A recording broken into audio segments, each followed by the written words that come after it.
Coming to Curiosity Stream, go on an adventure 66 million years in the making with Dino Week.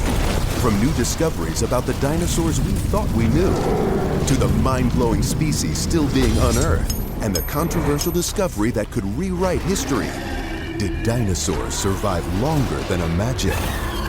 Dino Week on Curiosity Stream. And with monthly, annual, and bundled pricing plans, find the one that works for you at curiositystream.com.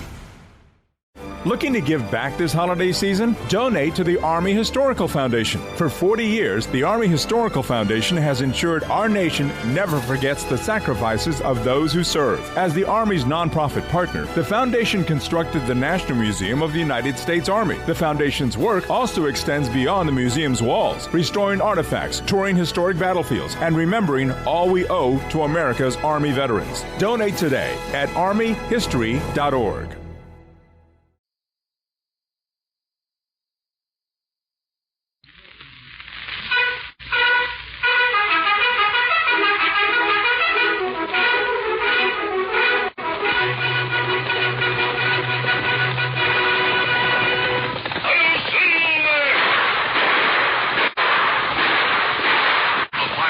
With the speed of light, a cloud of dust, and a hearty hi-yo silver, the Lone Ranger.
With his faithful Indian companion Tonto, the daring and resourceful masked rider of the plains led the fight for law and order in the early western United States. Nowhere in the pages of history can one find a greater champion of justice.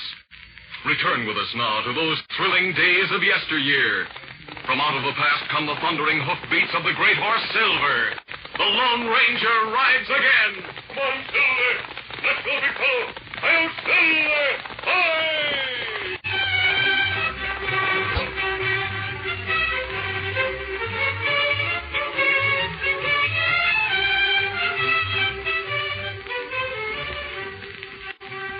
It was an hour before midnight. In spite of the snow that fell in large drifting flakes, an unusual brightness was reflected by the shimmering whiteness of the trail. As the Lone Ranger, with his 14-year-old nephew Dan Reed, and with his Indian companion Tonto, rode leisurely along toward the town of Silverton. You haven't said much, Dan. What's on your mind? Well, as a matter of fact, sir, I'm wondering why we're riding to Silverton. It's so late and with the snow and all. Well, maybe you tell Dan everything now. So him enjoy a visit we make tonight, Kimasabi. All right, Tonto. I think Dan will learn a lesson from what's happened. What's more, I think he'll appreciate what's to come. Golly, I'd like to hear about it, sir. I guess you've heard of Mr. Upton, who came to Silverton about 8 months ago and bought the silver mining company there? Oh, yes, sir. He has a boy about my age named Donald. I met Donald Upton several times at the general store in town. Well, Mr. Upton has an office in town, and Walt Miller was manager of the mining headquarters out outside of Silverton. Upton rarely went to the mine and left things out there in Miller's hands. About 3 weeks ago, Walt Miller entered Mr. Upton's office and...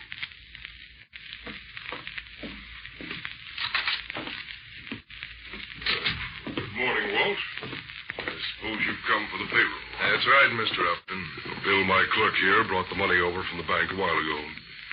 I'll count it out for you shortly and lock it in the bag for you to take out to the cashier at the mine. By the way, how's old Sheldon getting along? Well, sir, as a matter of fact, Sheldon's resigned and took a job over at Pecos.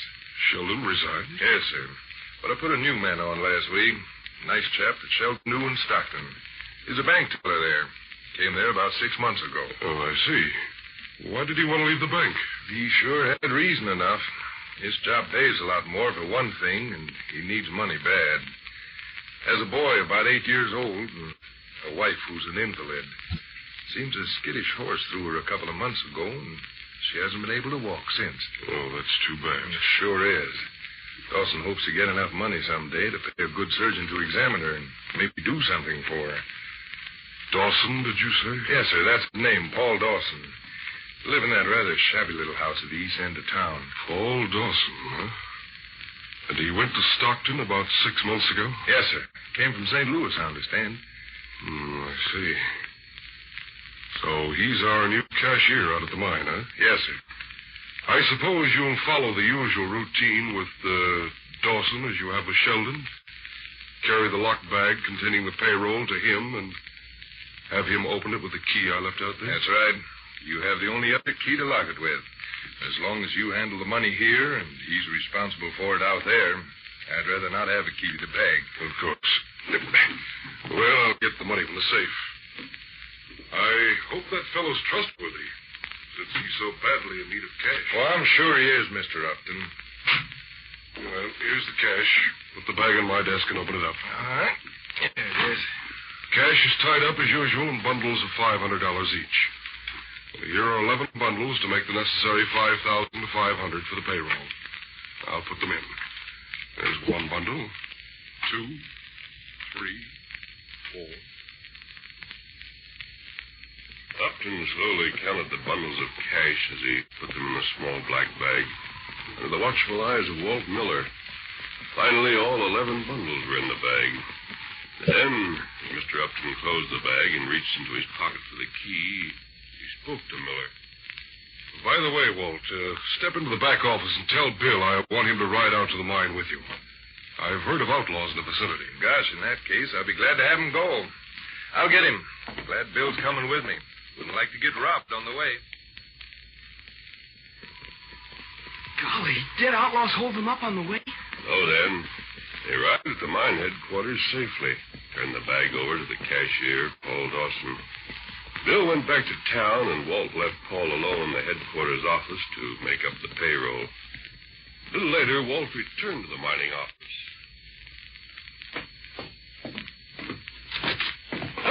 Almost knocked you down, Paul. I was just coming up to call you, Mr. Miller. The payroll's short. Short? What can't be? Come and see for yourself. Look there. 10 bundles when there should be 11. It's $500 short. Mr. Upton must have made a mistake. Now, hold on, Dawson. He didn't make any mistake. I saw him put 11 bundles in that bag. You're making the mistake if you think you can pull a fast one like that. But I tell you, when I unlocked the bag and took out the money, only 10 were in it. Bill rode with me all the way, and that bag was locked. Only you and the boss have keys to it. And I know he put in 11. You go get your hat. We're going in to talk to the sheriff right now. No. And I'm willing to bet... No, I won't go with you. You can't blame me for taking the money. I'm leaving here now. Oh, no, you're not. Get out of my way. I've got to get away quick. I won't let him send me to prison. I won't. Oh, Paul Dawson ran from the mining office and rode off into the hills. Golly. Of course, the sheriff and the posse hunted for him. They managed to cover his tracks and get away. Gosh. What about his invalid wife and his little boy? Well, that was the sad part of it. Dawson's wife and his boy, Sandy, were left destitute. Hal and I didn't know about them at the time. We would have helped. That right. For 2 weeks, nothing was heard of Dawson. During that time, the widow Downs, a neighbor who had little herself, did what she could for Sandy and his mother. Well, one day, about a week ago, Mrs. Downs took some soup and carried it over to Dawson's shabby little house.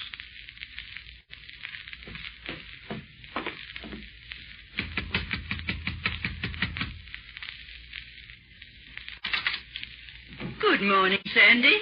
I brought a bit of soup for you and your mother. Oh, hello, Mrs. Downs. Mom will be awful glad to get some soup. I'm sure she will. I'll bring it in. It's warm and ready to sip, so I'll just take it into the other room for her. Come along, Sandy. Who is it, Sandy? Oh, Mrs. Downs.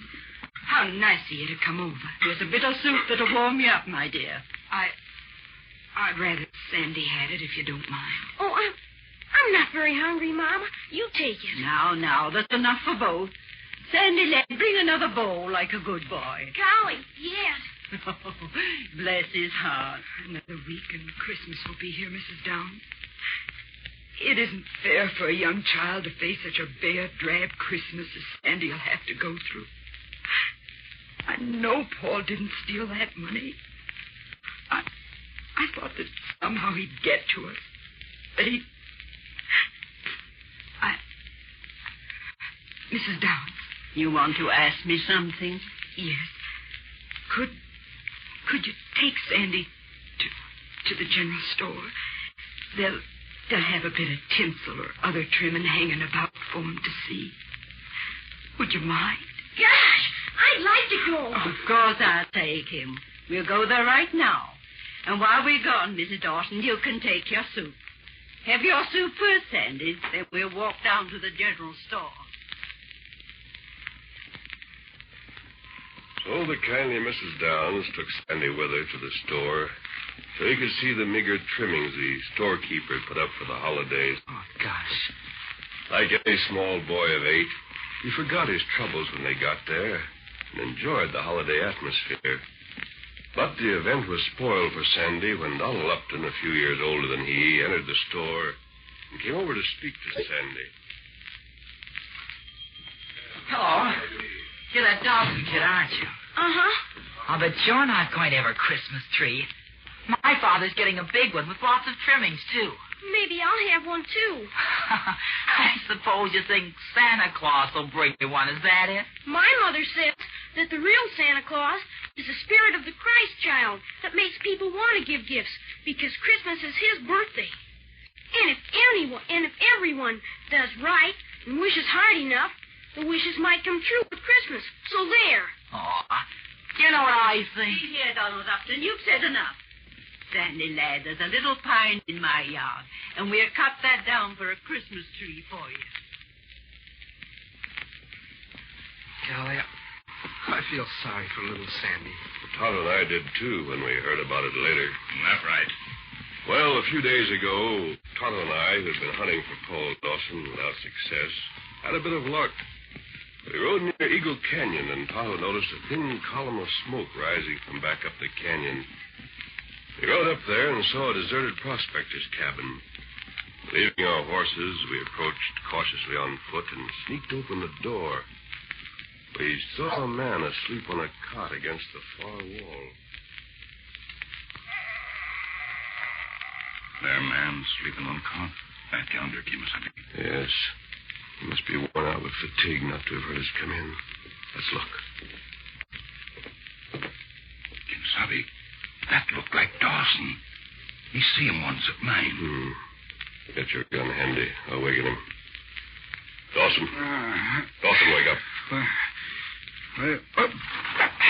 Outlaws. You're covered. No go for your gun. I don't have a gun. If this is your cab... Dawson, we've been hunting for you to take you to the sheriff for the mine office robbery. I didn't steal that money. Would I be here now like this if I had? What do you mean? I haven't eaten for 2 days. I lost my horse. If I'd stolen money, would I try to live on scraps, berries, anything I could find like I've done? All right. Take me back. I can't stand it any longer. I worry about my wife and son. It's driving me crazy. Crazy, I tell you. Here, sit down, Dawson. Take it easy. That money, if I could only figure it out somehow.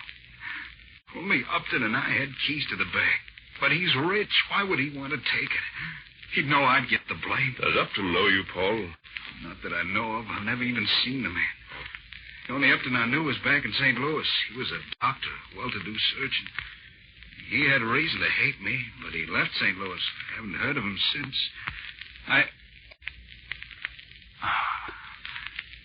No, this couldn't be the same one. And anyway, he didn't even know I was around. Did that doctor you speak of have reason to leave St. Louis? Yes, very good reason. To avoid arrest. Did he have any family? A wife and son, perhaps? Yes. Yes, he did. Why?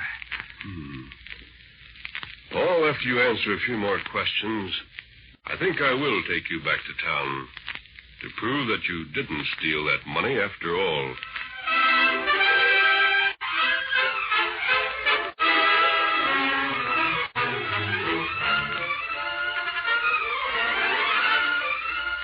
The curtain falls on the first act of our Lone Ranger story. Before the next exciting scenes, please permit us to pause for just a few moments.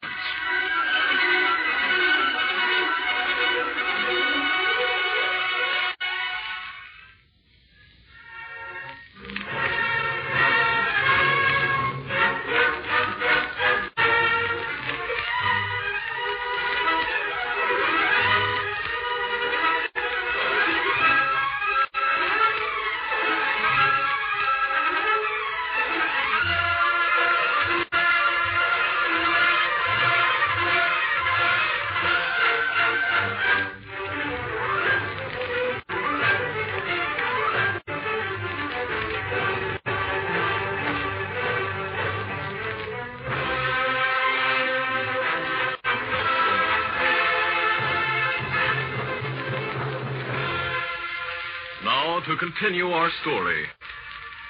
As the Lone Ranger with Tonto and Dan Reed rode leisurely along the trail to Silverton in a light snowstorm, the masked man took time to tell Dan the story of Paul Dawson and his little family. Well, Dan, as I've told you, we found Paul Dawson asleep in a deserted cabin and woke him up. His denial of guilt and the few things he told me about a doctor in St. Louis roused my curiosity. So I questioned him further. Both Tom and I were impressed with the way Dawson answered my questions. Now, tell me, Paul, what was it that Dr. Upton did that caused him to leave St. Louis? And what was your connection with the matter? More than 8 months ago, my uncle was sheriff there. He's dead now. Anyway, he made me a deputy, though I worked part-time in the bank, too. Go on. The bank was held up. The 2 outlaws got away, but we got a look at them. And we knew one of them had been wounded by one of our bullets. I see. What then? My uncle was quite sick at the time, so I took a posse out after them. The next day, we caught them in their hideout some distance away.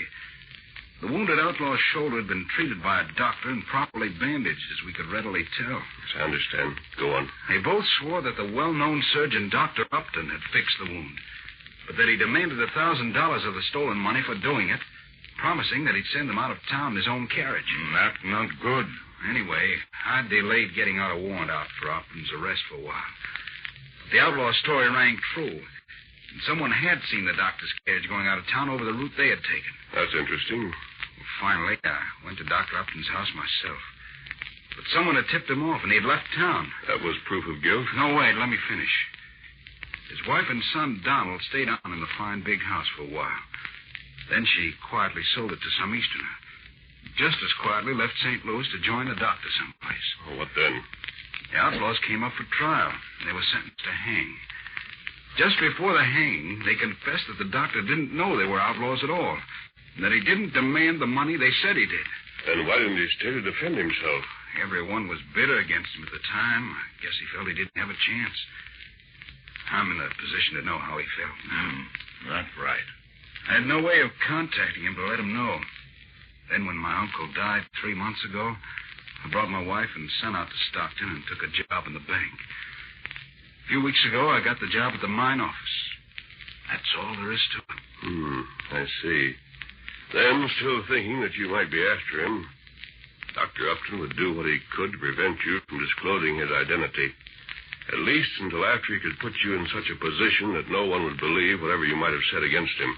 You mean you really think Mr. Upton in Silverton is Dr. Upton? Yes, Paul, I do think so. I intend to make sure. I'm going to take you to stay a short time with someone I know is your friend, till I can have the charge against you cleared. Gosh, mister, if you could do that, well, Christmas is coming in a few days, and I could go home. Yes, that's what I'm hoping, Paul. Come on, we'll take you back to town now.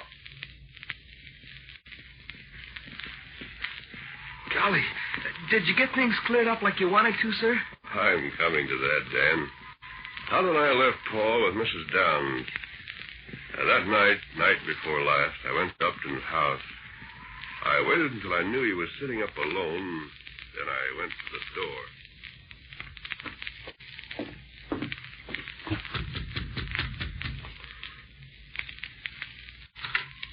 Well, the masked man. Come to talk to you, Mr. Upton. What could an outlaw have to discuss with me? I'm not an outlaw. I came as a friend, and I'm certain you'll be very glad to hear what I came to say. Dr. Upton. Dr. Upton? How did you know? I mean, you made a mistake. You just gave yourself away, Doctor. Do you care to listen to me, or shall I go elsewhere? No, come in. Why thunder if you came here to blackmail me? I haven't any such intentions. But I did come here to get you to admit you framed young Dawson. Ridiculous. There's an open and shut case against him. You ought to know how it feels to be wrongly accused, Doctor. Wrongly accused? You believe that I was... I know you were. Your name has been cleared back in St. Louis. What? Are you sure of that? Positive. Paul Dawson hoped to find you to tell you so. Then they know I'm not guilty. Oh, thank heaven. But how do you know all this? You must have seen Paul Dawson recently. That's right. I have. I don't know what to say. You've done him a great wrong. It's up to you to do what you can to right that wrong. Yes, I did wrong Dawson. I thought he was here to find me, to disclose the facts about me. But I can't admit in front of everyone that I withheld that money from the bag. No, I can't do that. I won't. You've just admitted it to me. It would be your word against mine. And they'd take mine. Maybe. I understand the sheriff is out of town. Won't be back until day after tomorrow, Doctor. It's no use arguing. Day after tomorrow is Christmas Eve. It'd be a good day for you to have a talk with the sheriff and clear Dawson. I'll wait until then. I advise you to think it over carefully. Good night, Dr. Upton.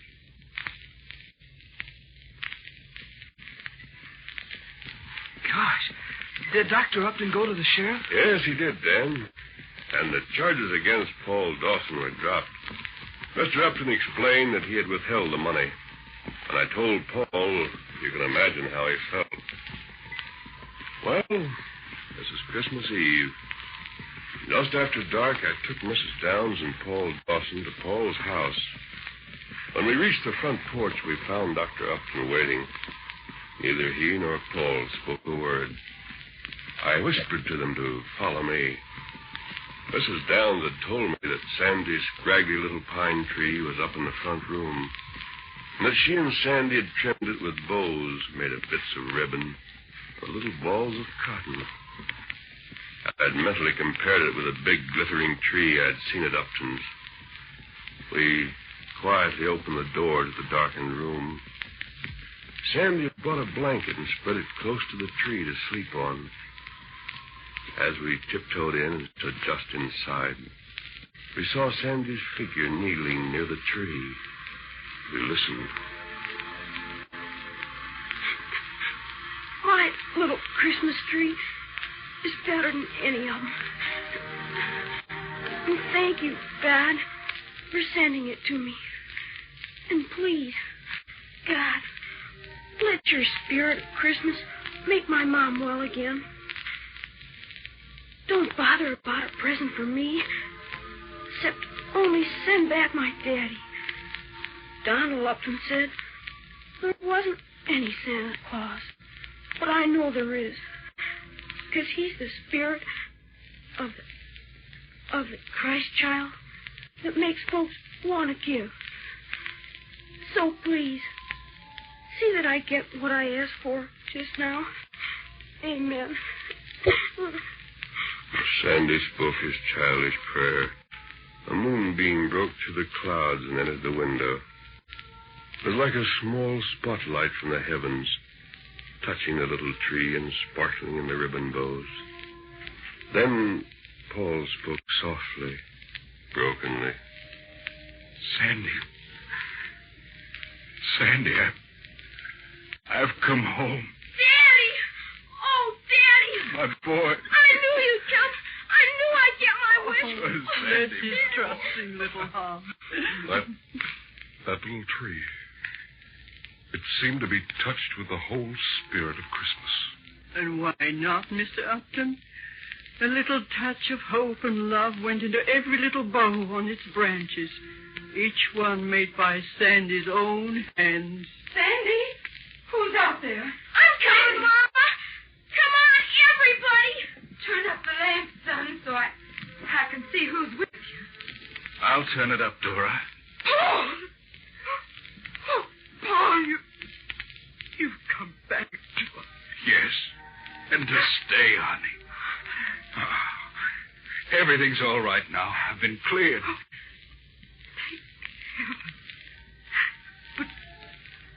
But who? The masked man is a friend, and a good one. How do you do, Mrs. Dawson? How do you do? Paul, your other visitor? Oh, yes. You know Mrs. Downs. This man is... I am Dr. Upton from St. Louis, Mrs. Dawson. Dr. Upton? Why, The past is forgotten, I hope. The future? Well, as I heard Sandy say, if one wishes hard enough, perhaps I can make you walk again. I feel sure I can. Oh, golly, Mama. I got both things I asked for. What you said about the spirit of Christmas is true. I'll always believe in it, Mama, even when I'm grown up. I hope you will, Sandy. I've just begun to believe. Later tonight, I want to bring my son and some others from town to this house. In this simple home, I've really found the spirit of Christmas.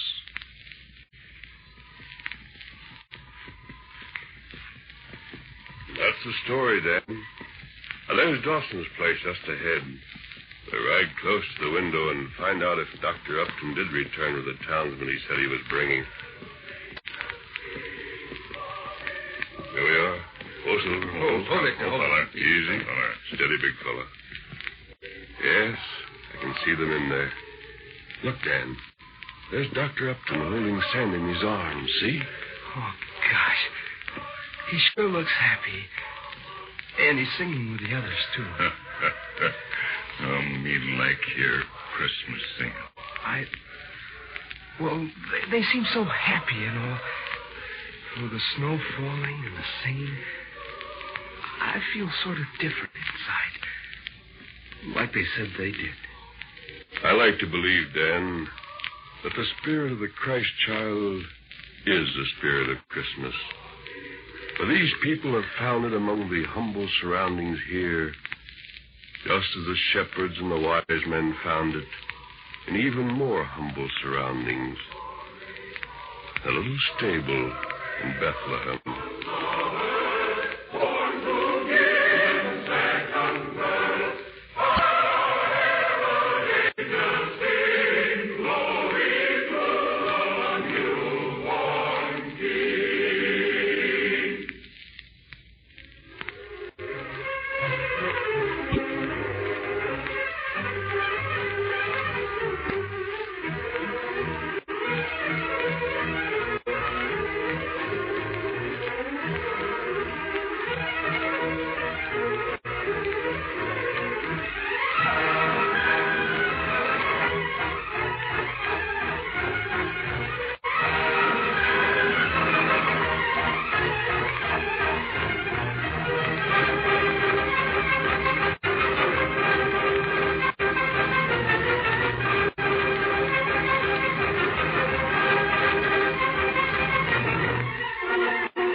is a feature of the Lone Ranger Incorporated, created and produced by George W. Trendle, directed by Charles D. Livingston, and edited by Fran Stryker. The part of the Lone Ranger is played by Brace Beamer.